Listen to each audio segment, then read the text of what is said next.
Hi, this is Casey with Holiday Automotive. Today we're taking a look at a Deepwater Blue Pearl 2010 Dodge Dakota 4x4 Extended Cab Bighorn Lonestar Edition, stock number 17G810B. There are factory fog lights up front. The hood is in excellent shape. I do not see any noticeable scratches.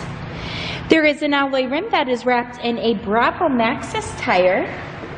And inside, you have a gray cloth upholstery, and that's in fantastic condition. There is seating for two up front with an optional third seat on the console here. And then we'll take a quick look. You do have your jump seats back here as well.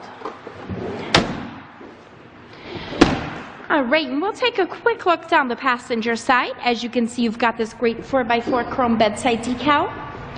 There is a trailer hitch here. You have a hard cap up top that is in great shape. And the reason that I'm showing you this Dodge today is because I would like for you to see all angles of this before you schedule your test drive or before we ship this out to you.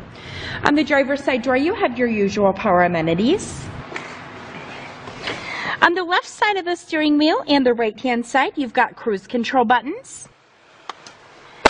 This is a 5-speed automatic transmission. Your engine is a 4.7-liter V8 engine. Coming over to the center, there is a CD player along with an AM/FM radio. You do have an auxiliary port. Coming down underneath of that, you have your climate controls. If you'd like to get more information on this Dakota or to schedule your test drive, visit us at holidayautomotive.com. We will also receive a free vehicle history report provided by AutoCheck. Again, that's holidayautomotive.com. My name is Casey, and thanks for watching.